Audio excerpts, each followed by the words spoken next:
All right, and welcome to Jackie Jones in the Morning. I'm your host, the internet icon, Jackie Jones, and we are here. Jack in the morning. We need like a little jingle. Any musicians out there? I know we got friggin' Duck Band. I know we got Abuse of Power. I know there's E.T.N. Mursky. There's all kinds of people out there listening to the show, and they're all freaking musicians. Guys, put together a little jingle for this show. It needs something to be peppy, to liven you up in the morning. Something like Jackie Jones in the morning. Something like that. You can even cut that voice out. I know it's like a friggin' angel, this angelic voice. Take it, put some music behind it. Go to town. All right, let me give it to you one more time. Jackie Jones in the morning. I don't know, man. Now, if I had my friggin' recorder here, my trombone, because I can play all the instruments, I would put together a tune right now, but I don't have it in front of me. We got some busy stuff here to talk about. It's probably going to be about an hour show. I might do it every weekday morning. I might do it just right now and never again. I don't know. But if you guys want to call in, it's 508-644-8503. And I want to give a big shout out to everybody in the chat room now, because this was not announced till 6 a.m. in the morning. I didn't talk about it all weekend. It just happened. And people showed up. So a big shout out. And I'm sure there's going to be more people in the chat room before the show's over. But right now I want to give a big shout out to the brains, Encoded, George W. Bush, my man Jobs, and of course Y2J. Now I know people are wondering, they say, what the hell is Jackie Jones going to talk about? He freaking talks about wrestling for 6 hours every Wednesday night.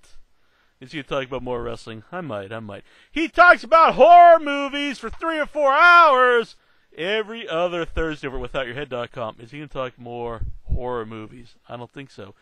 He goes out and he films freaking dinner and a movie all the time. Is he going to be talking about eating? Well, yes, I probably will, because that's a big part of my life. Is he going to be talking about a movie? No, because I'm at home. I'm not in a friggin' movie theater, people. Use some common sense. It's 6:30 in the morning, and movies are not playing. What else does Jack talk about? He talks about a lot of stuff, but we're going to talk about some different stuff here on Jackie Jones in the Morning. And I'm going to talk about a show right now, because I just watched the season finale a little while ago on the DVR, and that is Breaking Bad. My God, is this show awesome. I never thought a show would surpass The Sopranos. My all-time favorite show, bar none. There's been a lot of good shows since, some good shows before. I really think, though, Sopranos really broke the mold, and since then we've had some of the best. I know people out there, they're like, TV's not as good as it used to be, and I just want to kick them in the nuts, because I think they're a bunch of asses. I think since The Sopranos, we've had some of the best television shows, best drama, horror shows ever on television. Maybe the sitcom has suffered. I've never really been a big sitcom guy. There's a few of them I like, All in the Family, I like The Wonder Years, but overall, sitcoms are lame. Now, even before Sopranos, I'm going to go a little history here. Really, the precursor to that was Oz and The Wire. Both excellent shows in their own right, but Sopranos really just, it captured everybody. I think it changed television, and since then we've had so many great shows. And right now, I never thought something would pass The Sopranos for me, but I think it's Breaking Bad. It's just a work of art, the storytelling of the show. I've never seen character development like this played out over a series. I can't wait till they actually broke this final season up into 2 half seasons. We had 8 episodes, and then we're going to get the final 8 episodes next year. Now, part of me is sad that the show is ending, because I think it is so amazing. But I'm also glad that they're not just going to go with it forever. And the writer has in his mind the beginning of the show, how it plays out in the end, and that's what he's giving to us. And like I was talking about the arc of the character, I don't think I've ever seen a character played out so well in any TV show or any movie. Walter White started out. I don't want to give any. I'm not going to give any spoilers, but he started out as a very sympathetic character, and over the course of all these seasons, he has become an actual villain. And it wasn't in one episode. It wasn't all of a sudden now he's a villain. It played out over multiple seasons, over all these years, over the whole run of the series. And it's just a total work of art how they did that. And besides just that, there's so much to the show. Even the music is so good. All the characters are so good. And what is so good about it, there's not a lot of, there's really no filler on the show. There's not, even shows I've liked, there's always going to be some side plots I really don't care about. But on Breaking Bad, everything pays off, even if it takes years to pay off. And I think that is what's so magical about the show. Like last season, the finale of last season, not last night, but last season, where it played back to one of the characters that's been on the show since, I believe, season 2, was just awesome. It was perfect. And then now, we end here. It looks like it could be the end of the show. Little thing here at the end, right at the end of the show, and you're like, oh my God, I can't wait till the next season. And I believe that they're really going out of the way this season to really show how corrupt Walter White's become. Like I said, it started out, he was a sympathetic guy. He was doing what he did because he had terminal cancer. He wanted something to leave behind for his family, for his kids. And now, it's all about his own ego, his own greed. He's actually become an evil villain. And to see that played out over so much time, just absolutely amazing. And I like so many of the other characters. I actually think Jesse is really, really underrated. He's a great actor. He's a great character. He's added so much to the show. And if you've ever actually listened to the commentary track on Season 1, originally the Jesse character was going to die at the end of Season 1. And I hope I'm not spoiling that for anybody, but, obviously if you've seen any ads, he's still in the show. Because there was so much chemistry there that they knew they had to keep the Jesse character. Of course, the villains in the show. Are there any really heroes in the show? But the villains in the show are just so good. Last year, I don't want to, like I said, I'm not going to spoil anything, but Gustavo, just one of the greatest villains ever on television. Even the minor characters like Saul Goodman is awesome. And I like that the characters are older people, because a lot of times you watch a show and they're all like young adults, all teens. But you have people like the Mike character and Walter White himself, and Hank, the brother-in-law, and they're all older people, all great actors, and that adds so much to the show. And I also like the brother-in-law character, that they could easily make him a buffoon, and they could just have him kind of like comic relief, but they don't. They make, even though he has some comic relief to him, he is good at his job, and that adds so much to the show. And it doesn't deter from it, because, like I said, it would be really easy to make him a buffoon. And since, if everyone doesn't know, he's a DEA agent, and so if you made him a buffoon, it'd be easy to say, well, he can't find out that Walter, his own brother-in-law, is involved in this. But they don't go that direction. Just an amazing show. So anybody out there, if you've never watched Breaking Bad, I highly suggest it. Now, I actually started watching it in about season 3, so I caught up on it on season 1 on Netflix, and then season 2 I believe I rented, and then been watching it live on TV ever since.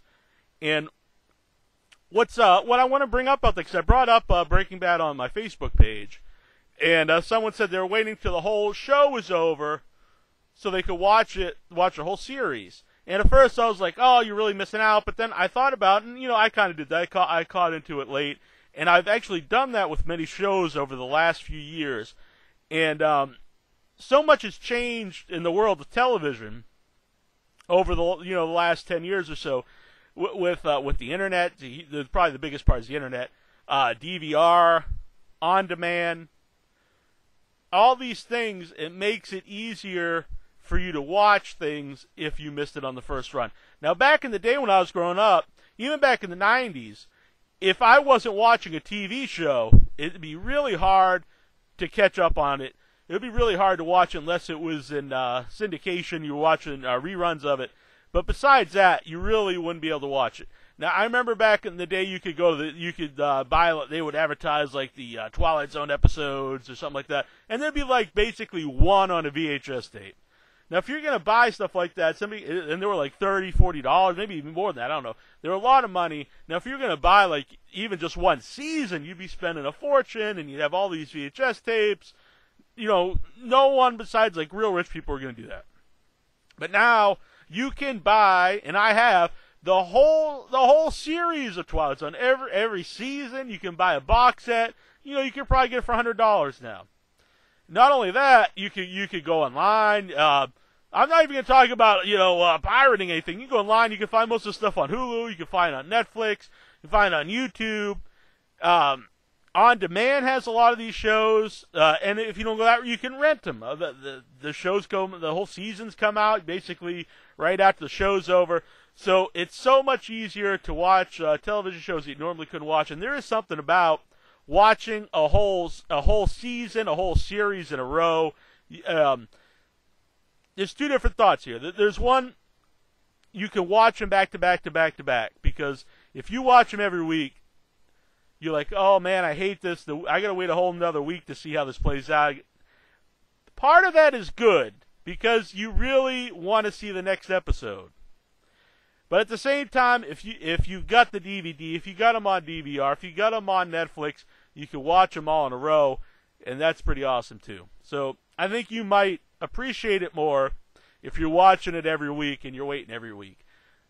But there is something pretty awesome about being able to watch all these shows at your leisure. Watch 3 or 4 hours at a time, and I've done that with many shows. Brain's in the chat room. He's King of Thrones. King of Thrones is awesome. Game of Thrones. He said King of Thrones, but the Game of Thrones, awesome show. I would actually recommend anyone who watches that to give it, I would say about 3 episodes in. I wasn't actually crazy about it the very first episode, because I think there's so many characters. You have to get familiar with all the different families, all the different areas. But once, I would say about into episode 3 of season 1, it just caught me. And I was one of my favorite shows too. Breaking Bad, I actually enjoyed Breaking Bad better, but Game of Thrones is an awesome show. I'm a big fantasy fan. I played D&D my whole life. I've always been into the sword and sorcery stuff. I've actually got the books, haven't read them yet, but a great show. Well, I was talking about earlier how there are no stupid kind of subplots I don't care about in Breaking Bad. There are a few on Game of Thrones that I might not be thrilled about, but overall, it is an amazing show. So I would highly recommend that. Season 1, Season 2, really looking forward to Season 3. Season 2 did have kind of the plot in the weird castle. I wasn't overly in love with the girl and her baby dragons, but nonetheless, it's still an excellent show. So, so back to what I was talking about shows on TV.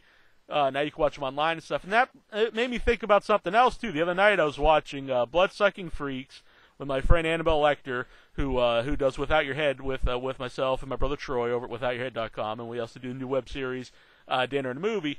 And this is like a guilty pleasure film of her, Blood-Sucking Freaks. So we're watching it. I found it on YouTube. And she's like, well, it's actually on Hulu. So we thought, we'll watch on Hulu. It's gonna have better quality. We start watching it. And she gets really pissed because there's an ad on Hulu. And it's weird because when you grew up watching TV, there was ads and everything. Unless you bought HBO, there's ads on TV shows every 10 or 20 minutes. Hulu, totally free website. You watch these movies for free. And we're just spoiled because it's like they're giving this for free. They throw in an ad there to help pay for the website. And we get pissed about it. We're like, well, screw this. I'm going to YouTube. I'm going to watch it on YouTube. So, nonetheless, we watched Blood-Sucking Freaks, which is a 1976 film. And, wow. Very strange film. Very funny film. Very entertaining film. Anybody out there is into weird horror films, and you're not offended by nudity and weird sex, blood, all that stuff, I would highly recommend it. And it was kind of a strange coincidence because we're watching it, and so then we started looking up the cast and thought, well, maybe we can get some of these people on the show. And it's kind of a sad situation. We'll talk more about this when we have the guy on. But a lot of the cast members of Blood-Sucking Freaks died pretty bad deaths. I know it was 20-something. Well, I should know it was 36 years ago because 76 is the year I was born. But a lot of the people died like right after that and pretty young.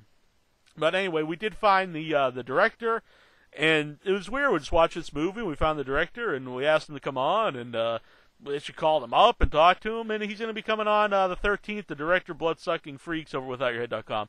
That's I think it's pretty cool stuff. So, like I said, if you're into horror movies, check out withoutyourhead.com. If you're a wrestling fan, check out iwhitewrestling.com. Live every Wednesday night, 8:05 p.m. Eastern. Myself and the 1-inch biceps. Been doing the show for almost 8 years. I consider him one of my best friends. A little rocky road right now. I don't know. I hope everything smooths out and we keep going for another 8 years. But the show will be here nonetheless. But I think things will smooth out, and me and the Inchman will keep rock and rolling. Probably gonna have we might have Balls Mahoney on this week, so that'll be really interesting.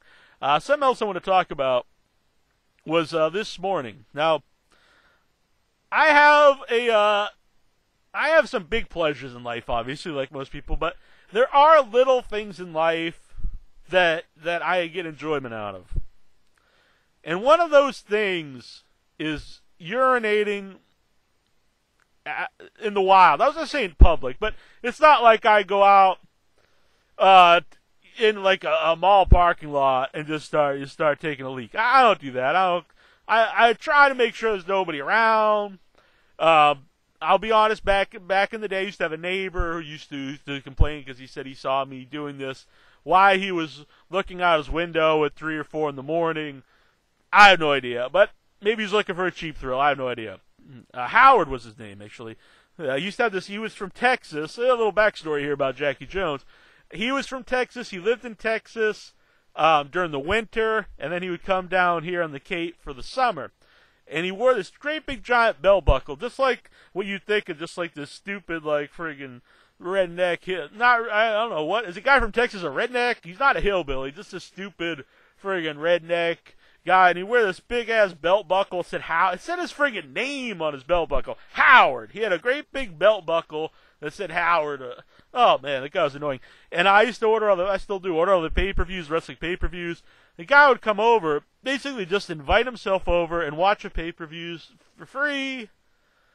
What am I going to say? Get out of the house, old man. I mean, the guy was an old man. And never gave me nothing. Didn't say, here, I'll chip you in. I'll give you $10. I'll buy you friggin' pizza. No.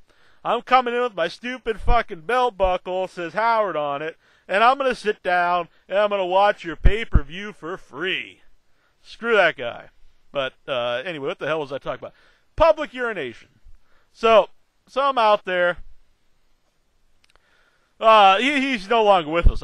Maybe he is. I don't know. But he doesn't live around here anymore. So anyway, it was like 5 in the morning. No, it wasn't quite 5. Let's say it was like 4:20 in the morning. And that was not a coincidence. It was 4:20 in the morning. And so 4:20 in the morning, I go out there. It's like, it's gonna be getting light out pretty soon. So I don't have a lot of time. Why don't I go out here and take a leak off the deck while I still got night? It's a pleasure of mine. I don't think women understand this, but I think a lot of the guys out there, they will understand this. You go outside. There's this cool breeze. It's at night. You got the moonlight. You got like the dew. It's early morning. You can smell the night air. I'm on Cape Cod, so you can usually smell like the salt in there from the ocean. There's just something magical about it. And you go out there and just do as nature intended, out with the animals, with the trees, under the moonlight, just friggin' you whipping it out, and you just start taking a leak off the deck. I don't know how to explain it unless you've done it. So all you guys out there, I know for women it's different, obviously. I do understand biology. And anyway, you go outside. I'm just, all you guys out there, do this tomorrow night. Or in the morning, whenever. If you get up early, do it when you get up early. If you go to bed early, do it at night. Go outside. Think Jackie Jones. Think I'm a friggin' man.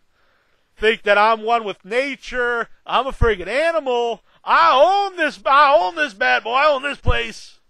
Just pull it out. friggin' take a leak outdoors in the dark. Don't do it with like kids walk around or broad daylight. I mean, I'm not telling you to be a weirdo, walk around like a friggin' trench coat or in a van. I'm just saying at nighttime, in the morning, nobody's up. It's just you. It's just you, the darkness, the animals, the moonlight, the trees, and your own penis. Take it out, you friggin' take a leak out there. And just like Brains is saying here, I was going to say this, you're marking your territory. Because I'm a friggin' werewolf. And part of that is you got to mark your territory. You feel like you're one with nature. You feel like you're a friggin' wild man. It just feels right. So anyway, so I'm walking down the deck. I'm thinking, oh, it's a nice morning here. I really got to go. This is gonna be just, like a minute enjoyment here early in the morning. This is going to be good times, folks. I'm telling you, those little things in life brings you a lot of enjoyment. So I'm walking down the deck. I don't have no flashlight or anything like that. Screw that. But I do have really good eyesight because I had LASIK surgery. And I noticed there's a friggin' spider web just right in front of my face. And and I live in Cape Cod, and we have a lot of spiders, but they're all daddy long legs, little house spiders. They look lame. This is a big-ass black spider with a great big body on it. Looked like a friggin' black widow. And I'm not exaggerating. It's a big, fat, ugly spider. And it was like right at my nose length. And it was this big spider web from the corner of my house across right to the shrubs, right to the hedges. Right before I got to the picnic table and out on the deck with the barbecue grill, like it was just sitting there waiting for me. It kind of freaked me out. But I had the warrior instincts. I was like, I almost freaking karate chopped that spider. But no! I just said, you know what, spider? I'm respecting you as a warrior to warrior. I know you're out here just like me. You're enjoying the air. You're enjoying the night. You're enjoying the moonlight. And you're just waiting for fly, a moth, caterpillar. You're waiting. You are waiting for something to fly by and get caught in that web so you can friggin' mow it down. You don't even mow it down. A spider takes its time. Friggin' wrap that up. Suck out the blood. Have yourself a gay old time. I understood that. I think we understood each other. The spider, he just looked at me, didn't move. I looked back at him. I gave him the thumbs up, and I walked backwards. I didn't disturb his web. I was like, man to man, warrior to warrior, I'm respecting you, and you're respecting me, spider. We were respecting each other. So, I walked back down the deck. I walked down the steps. I walked into the driveway. I thought, you know what, I'm going to go right here, the corner of my driveway. Got a big bush here. Nobody's going to be... I don't shave body hair. I meant a big bush at the end of my driveway. So I'm standing behind it. And get right behind it. Get right, where I'm going to be doing my business. The moonlight's right. The air, you're feeling it. It's chill. You could tell the sun's going to be coming out pretty soon. It just felt like the perfect time. I whip it out. As soon as I start going, I hear this shh. And I was like, I didn't have to go that bad. What the hell's going on? And here my neighbor. My friggin', I don't know if he has motion detectors or if he has it on time. And I was just there at the exact time. But I think it was motion detectors. His friggin' sprinkler system, his sprinkler alarm, whatever the hell it is, starts going off, and he's friggin' watering his yard like we're in a friggin' drought or something. And it's just friggin' annoying. Friggin' neighbors, they gotta ruin all these things for you. I mean, this is just one thing I want to do. The other day, I'm outside, I'm friggin' grilling barbecue, and I got these neighbors now, and I don't know who they are, but they live in this house now. And they're bikers, and I'm in Cape Cod, I'm in Sandwich, and the bikers, really not many bikers around here, and they just feel the need every morning, like 5, 6 a.m., rev their engines. I'll be outside barbecuing, and it's like, yeah, I get it, you're a biker, you got a motorcycle, yippee friggin' dude, you have to rev it up, yeah, I'm a friggin' biker. Lame. So, anyway, bikers, neighbors, all the neighbors. I can do without all of them. Speaking of barbecue, another thing I enjoy in life besides urinating outside, that's food.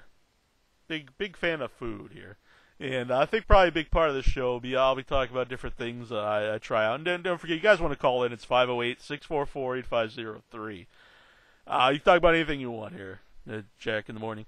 Now, I was at the grocery store, and I was walking down the frozen food aisle, just glancing around, and it caught my eyes. Limited edition. That's right. Limited edition Hot Pockets. Limited edition Hot Pockets. And it just, all I saw was limited edition, and I was like, I've got to try these. They're limited edition. You just got to try them. A Hawaiian pizza, limited edition Hot Pocket, and the barbecue bacon burger bites limited edition. Hoosier Highway, happy Labor Day. Happy Labor Day to you, too, my friend. Labor Day weekend here, and hope everyone is enjoying their 3-day weekend. But nonetheless, limited edition Hot Pockets. And then, so I bought them right away because they were limited edition. And then I thought, like, I normally don't ever buy Hot Pockets. If these weren't limited edition when I bought them, I might have bought the Hawaiian one because I'm a big fan of Hawaiian pizza. Why are they limited edition? Why can't they continue? I mean, why can't they continually make them? Did they just have like some old pineapple sitting around? Like, we got to get rid of this. Let's make some friggin' Hawaiian Hot Pockets. Let's get these out on the shelves. We ain't got much pineapple here. Let's get these out. That's a possibility. But what about these barbecue bacon burgers? They can't be limited on barbecue sauce or bacon or hamburger or whatever the hell kind of meat it is. But no. Why are they limited? Is it just a marketing scheme? Is it hopes that they'll catch on and they'll keep making them? But it's probably true. It's probably the marketing scheme because I see it and that catches my eye. Limited edition. I've got to buy them. Now, normally, if they didn't say limited edition, I would have tried the Hawaiian at some point in time. Now, that's a key. Some point in time. But because it said limited edition, I thought, I can't pass it up. What if I come back here in 2 weeks here at the Market Basket and they're no longer available because they were so limited, they sold out of the Hawaiian Pizza Hot Pocket? I'd be kicking myself for years to come. I'd be kicking myself for the rest. It's like people say, like, I don't want to be 40 years old and think, well, why didn't I tell, Deborah, I loved her. Why didn't I go to college? Why didn't I try out for the Little League softball team? Why didn't I learn to play hopscotch? You could probably do that when you're 40. Why didn't I learn to play in a band? I don't know, but whatever it is, you're like, I'm 40. Now I just got nothing to look forward to but death. Why didn't I try to do something when I had some life in me? And now I'm just an old balding fat ass. I don't want to do that. I want to be 40 and say, why didn't I try the limited edition Hawaiian Pizza Hot Pocket back when I was 36 years old? Because they don't sell anymore. It was limited. I could have tried it. I had it in my hand. I saw it in the aisle. But I didn't do it. I didn't want to be that guy. So I'm going to buy it right now. I'm going to buy them both. Backyard barbecue burger bites didn't sound that appetizing, but what the hell? They're limited edition. I got to try them. Number's 508-644-8503 here in the chat room. So I get these. I bring them home. I try them. Not only was it Hawaiian, it was spicy Hawaiian. And I gotta say, I know a lot of people, they know I do these cooking shows, the Grilling with Jack shows, and I make some good food. And I go out to eat at some good restaurants. But I've gotta say, I'm not just a total fancy lad. I can enjoy a ribeye steak. I can enjoy some lobster. I can enjoy a fancy meal. But you know what? Jackie Jones can also enjoy a hot dog. Jackie Jones can enjoy a hamburger. Jackie Jones can enjoy a Hot Pocket. It doesn't matter if it's really expensive and it's good. If it's really good, it doesn't matter how expensive it is. If it's bad, it doesn't matter how cheap it is. But nonetheless, what I'm trying to say is, I'm a man of many tastes. I can enjoy something that's expensive. I can enjoy something that's cheap, as long as it's good. So I sit down. I put in the Hot Pocket. It says do not put in. Now, normally, if you get something, it'll say not recommended for microwave use. It'll say put it in the regular oven. It'll say something like that. But no, this says put in the microwave. This says do not use in a regular oven. This says do not use in a toaster oven. What kind of food is made only for the microwave? The Hot Pocket. The Hot Pocket. So anyway, as I put it in the microwave, and it comes in a little tray you put in there to crisp it, which the bites don't. Why don't bites have a tray? Why don't you want a bite to be crispy? No, that is disgusting. What is wrong with you, Jack? Listen up, boy. Just listen up. So I get this spicy Hawaiian Hot Pocket. You see what I'm saying?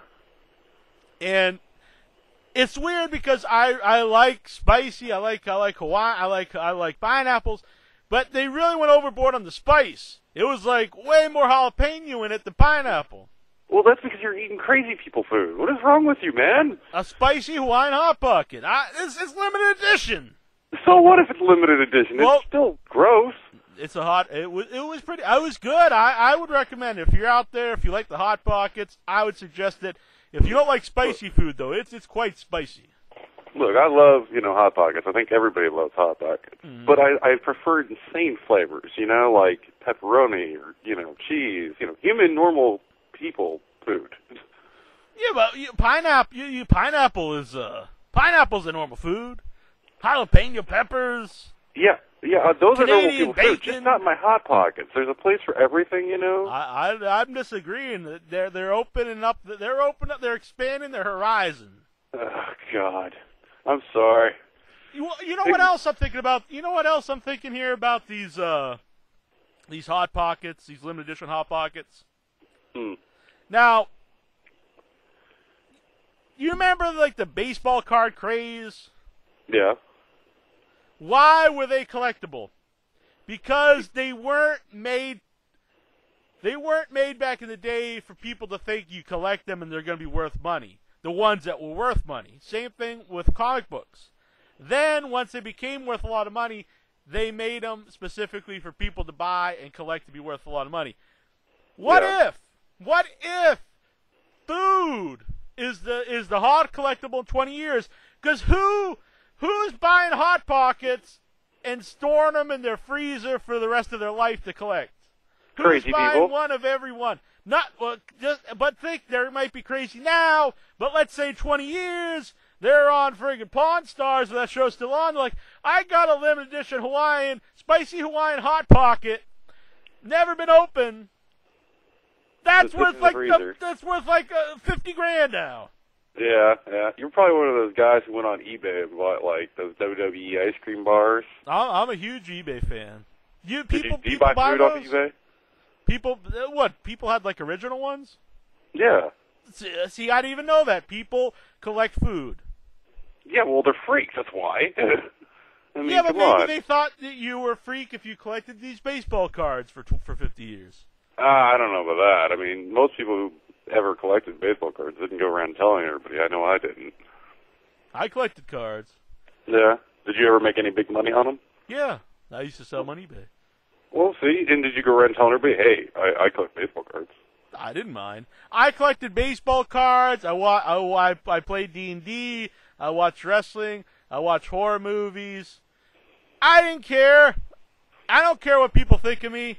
That's but you what also I watch WCW, which, that's not something exactly to be proud of. If you enjoy something in life, don't hide. Don't say, oh, I can't tell anybody I like this. Be proud that you like it. Tell people you like it. If they don't like you, just because you collect limited edition Hot Pockets in your freezer, that's their problem. That's not your problem.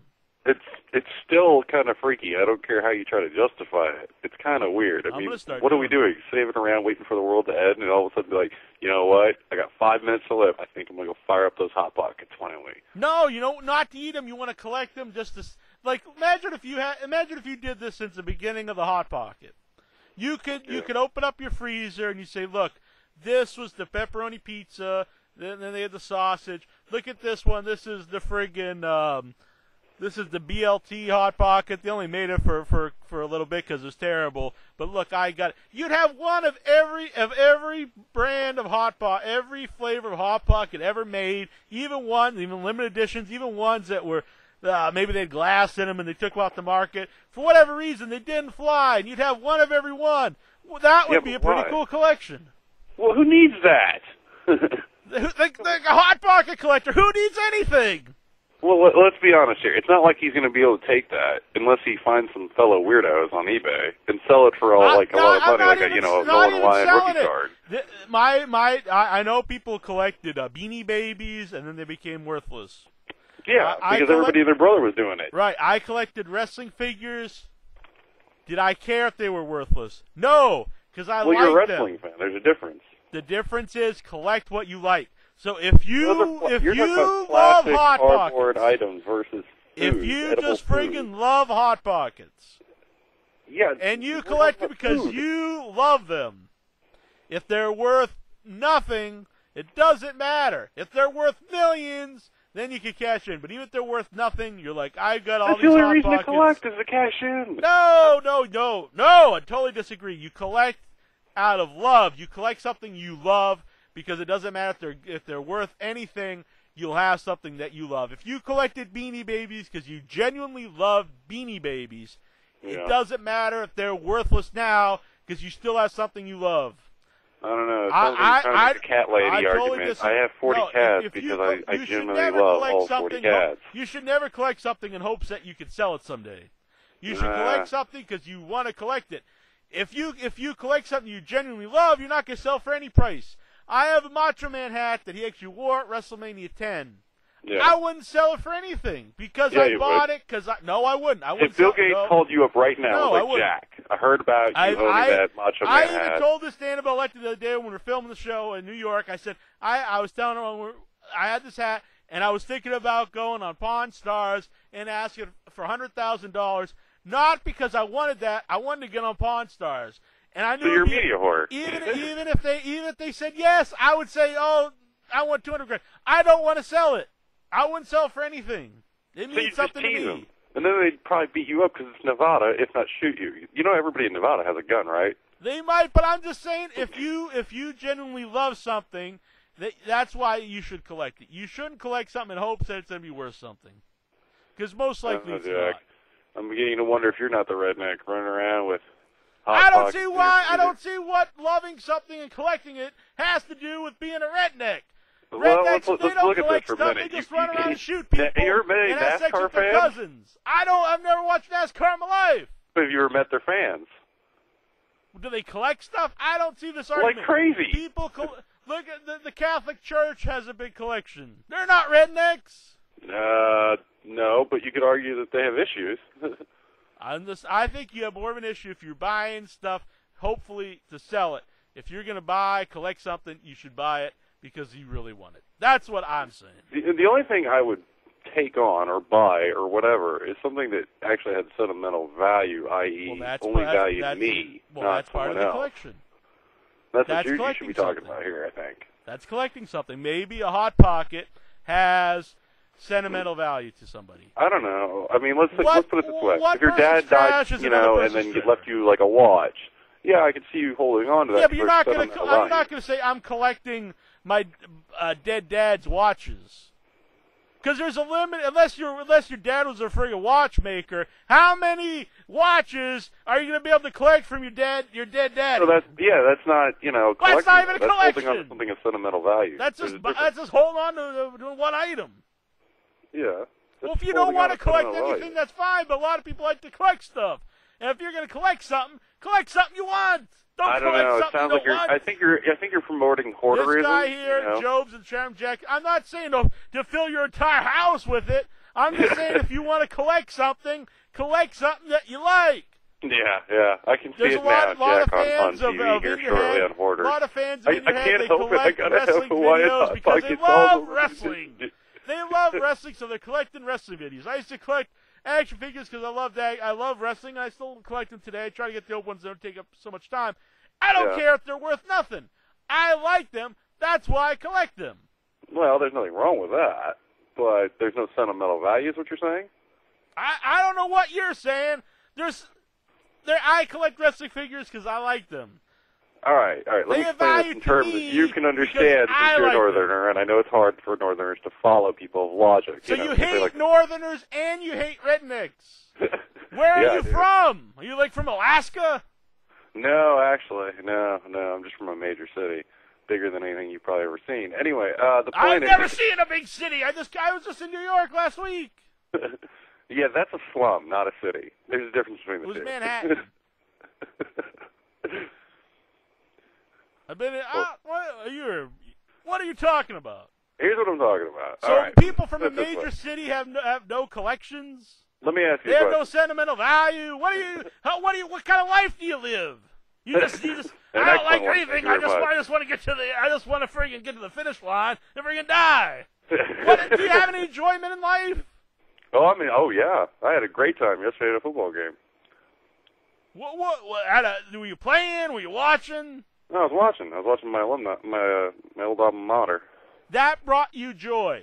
Yeah, watching my alma mater. Well, somebody out there might bring them joy collecting Hot Pockets.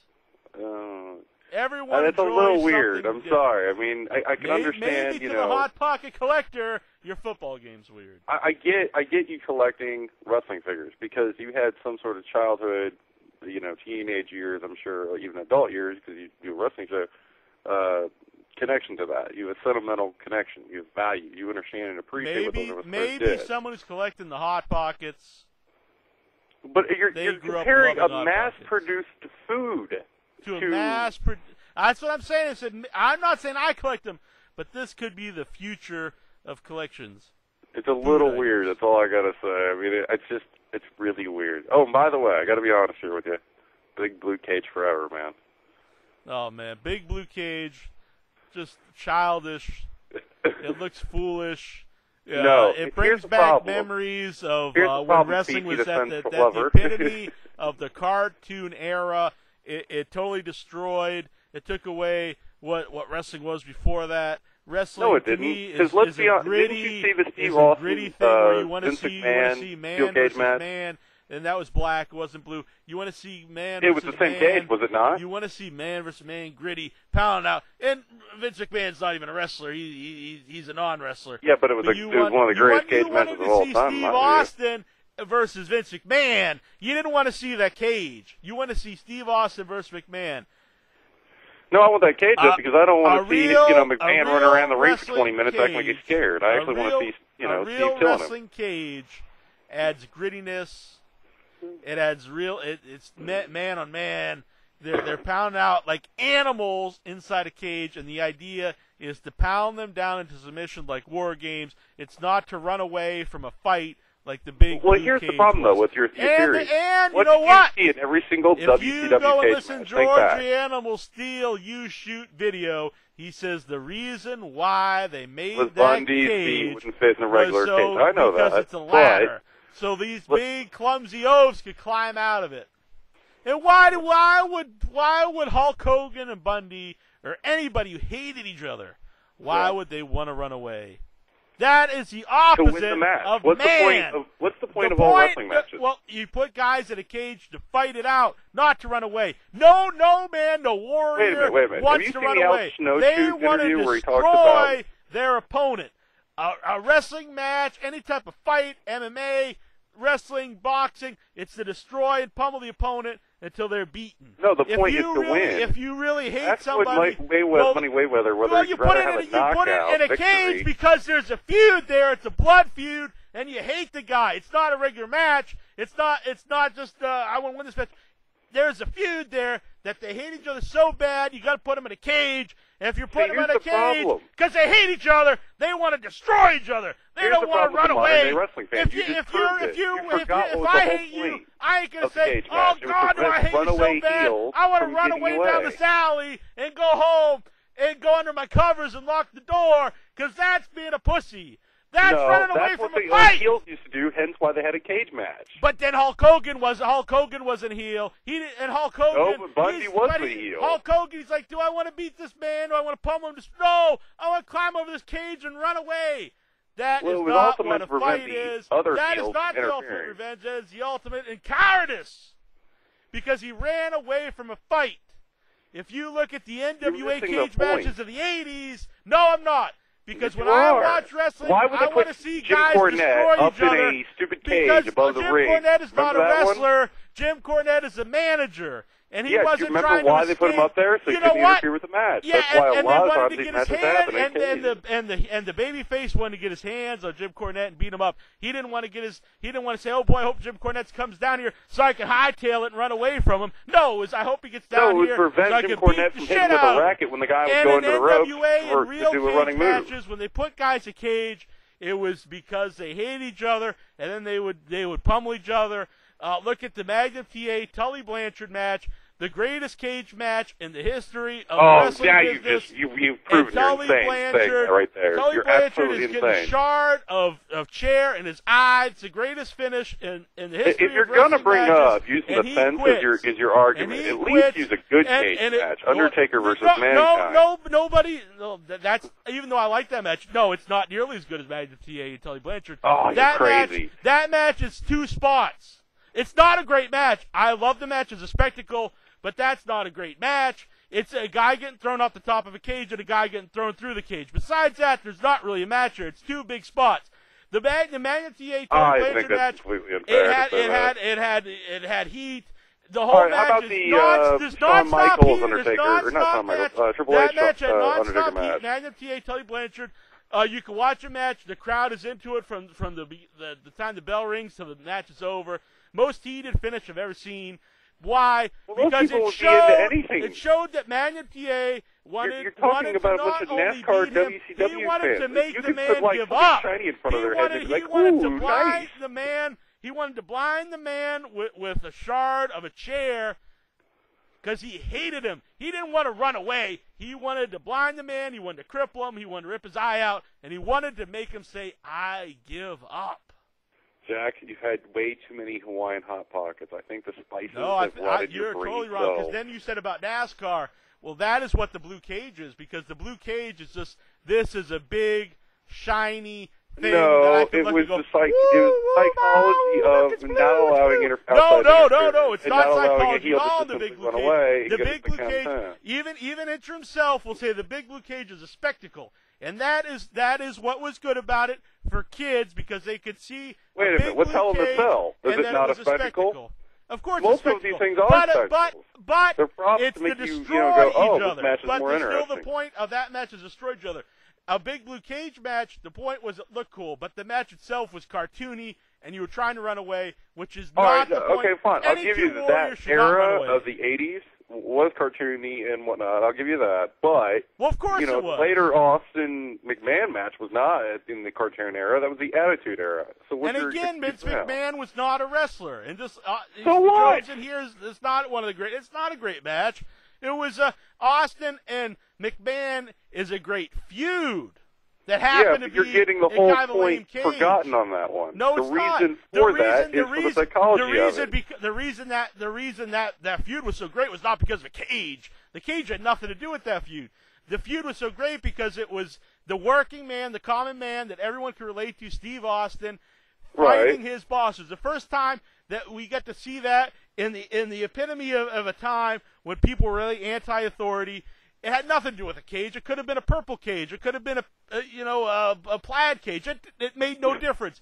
The feud was built on. But it made it so that McMahon couldn't get help. That was the whole point of it, the idea of it, and then to show the Big Show's power at the end. Beating up his boss had nothing to do with the cage. It didn't really have to do with that match.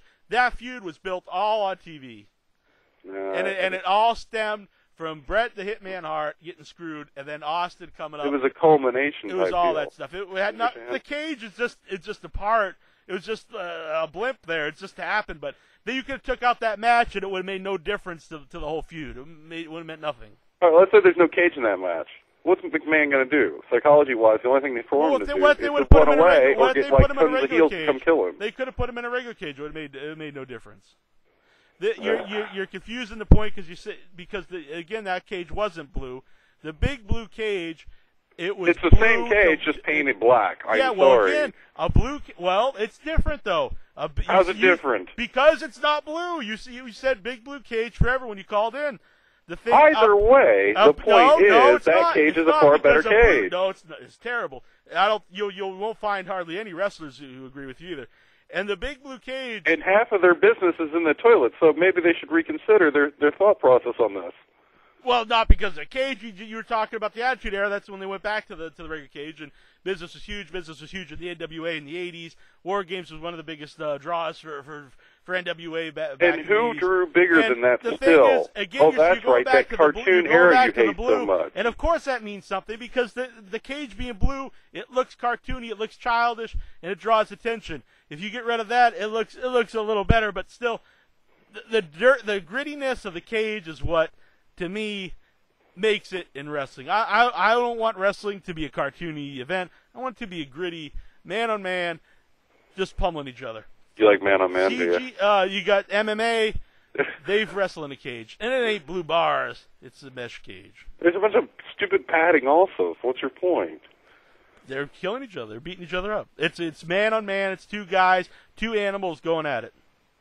It's also a work, but that's just like Joe says. Jack is telling it like it is. So I got to get back to my other stuff here. I want to thank you for calling. What's your name, by the way? My name's Patrick. Nice meeting you, Jack. Have a good one. You too. All right. So I was talking about the Hot Pockets. We're going to get off that. But I do want to say, I also noticed that there's Tony's pouches. And it's like the rip-off of the Hot Pocket. And what was interesting there was they're made with like low-fat pepperoni and imitation cheese. And it's just like, if I'm going to eat a Hot Pocket, I'm not like trying to get health food. So why would you get that? It made no sense. But anyway, you can if you love cage debates, you can check out iWatchWrestling.com every Wednesday night because we get into the cage debates quite often. All right, now something I'm going to probably talk about on In Your Head this week. I'm running out of time here, so I'm not going to talk about this week. But for all you wrestling, and I'll give them a little more time. They get a couple days. All you wrestling sites out there, credit the show. Now, just because it's the internet doesn't mean you don't have to credit stuff. If you're using our interviews for content to your website, credit the show. And it wasn't even that they went and listened to the show and they wrote quotes of it from themselves. They took an interview recap written by one of our fans, Vic Schiavone. They took that and they cut out the website. They cut out his name. They cut out where you could hear the show. Not even just URL. There was no mention that it was what show was on. There was no mention. For all you know, according to that website, it was their interview, and that's not right. And I take issue with that. And I'm really happy that our fans over at the Facebook page, the iWatch Wrestling Facebook page, they stood up for In Your Head, and they sent emails, and they got credit for us. Still, some websites have not. If it's not taken care of by Wednesday, we're gonna get all you Headyverse guys back to get you guys together and send out some more. So anyway, it's just the right thing to do. You should credit your source, whatever kind of content you're putting up. One thing I didn't want to talk about a bunch of wrestling on this show, but the caller wanted to talk about wrestling. I talk about wrestling every Wednesday night. I want to talk about some other stuff. One thing I want to talk about, and that is the Fleshlight. I'm always fascinated by this. And when they put out the Avatar flashlight, the Vampire flashlight, the Zombie flashlight, I think they really opened the doors to the world of fleshlights. They can be more than just like a rubber vagina or anus or lips. They can be anything. And that in itself is the beauty of the fleshlight. Now, you can't go out there and bang a zombie because they don't exist. You could, I guess, bang a corpse. You can't bang an Avatar alien. Because I guess someone could paint themselves blue. You can't bang CGI. But you can with a fleshlight. Now, just because you think, well, you know what? It's Halloween. I would like to bang a zombie. But, I mean, I don't really want to do that. I don't want to go bang a real zombie. But you know what? In my room, I'm going to have myself some fun here. And I'm going to pleasure myself with the zombie fleshlight. Or the zombie dildo for the women out there.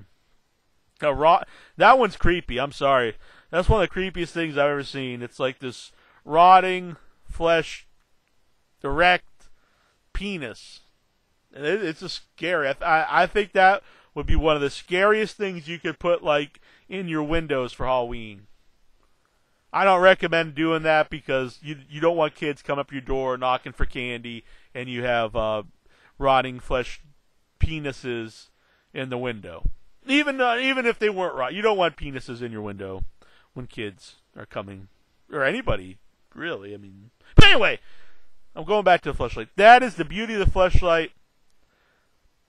You could pretend to be banging something that you might not normally want to do in real life.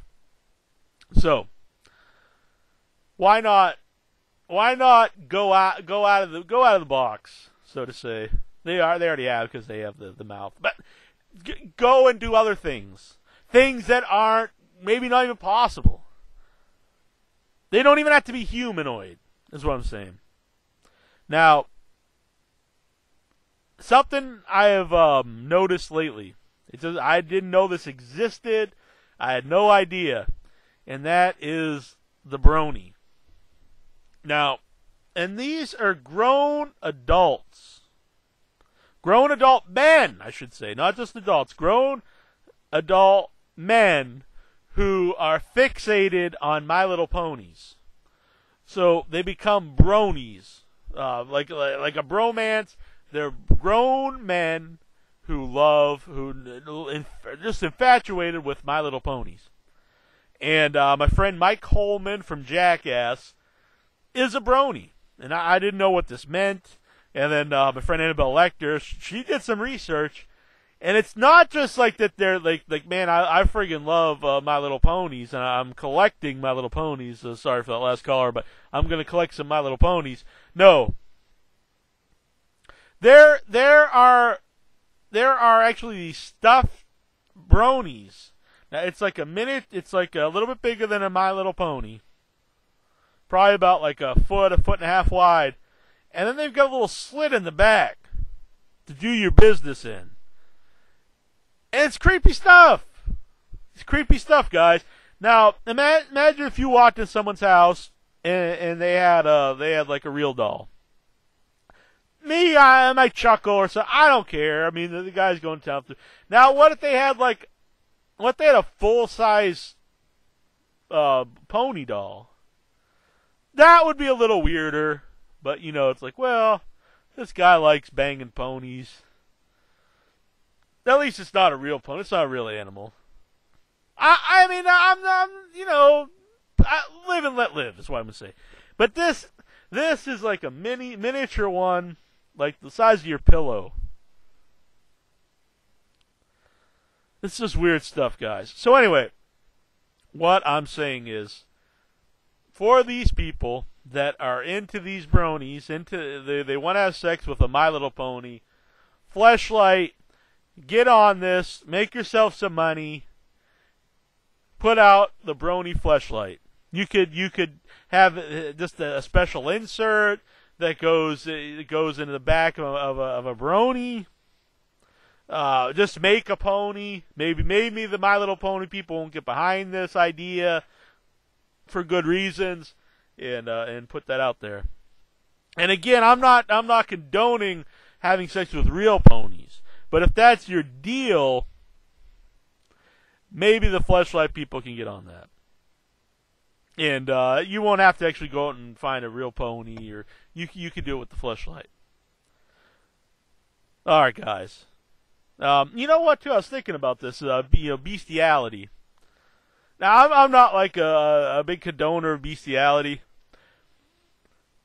but I think for a general rule, if a human penis is considerably smaller than the male penis of that animal, then it's not so bad. So let me put this in perspective. If you're gonna have sex with a squirrel, that's probably not gonna be very pleasurable for that squirrel. But if you're gonna go and have sex with an elephant, I'm not saying they're gonna enjoy it, but they're probably not going to be as physically injured as that squirrel would be. So if you have to be into bestiality, I think that's a general rule. Just like, you shouldn't put things small in your elbow and your ear, all these kind of things. That's a general rule. I'm looking out for people out there. Brony fleshlights. Jackie Jones in the morning. I hope you guys enjoyed this show. I might be back tomorrow. I don't know yet. But I do want to tell everybody out there, we're going to actually have a guest here on Jack in the Morning, probably sometime this week, and that is Etan Mirsky, and he's a musician. I'm a big fan of his. It's kind of weird how we met because he actually did the song in the movie American Splendor, which I'm a big fan of, and so I found him on MySpace back in the day. I looked him up, after I watched a movie and found out that he did the song, and I looked him up and kind of became friends with him on MySpace. He let me use the song on the show. And it's kind of weird how things work, because now he watches my videos, and this guy that I enjoy his work enjoys stuff I do. So it's pretty interesting. But nonetheless, we're going to have him on the show. We're going to talk about his music career. He has also had a song in the movie Tao Steve, and he's got a new CD out. And he's a cool guy. He's a funny guy, so hopefully you guys will enjoy that. But I'm going to play a song of his here to end the show with, and I will talk to you guys soon. If not tomorrow, we will talk to you Wednesday night on IYHWrestling.com. Thanks, everybody here in the chat room. Hoosier Highway, Ludite Supreme, George Bush, Brains, Allie was in here earlier, Encoded, Jobs, everybody I missed. I know there's some people here that were in there earlier. I had to go to work. Special shout out to Lisa Sheets, who's listening to the show. Couldn't call in because she's at work. And we'll talk to you guys soon. And here actually is Etan Mirsky's American Splendor from the film American Splendor.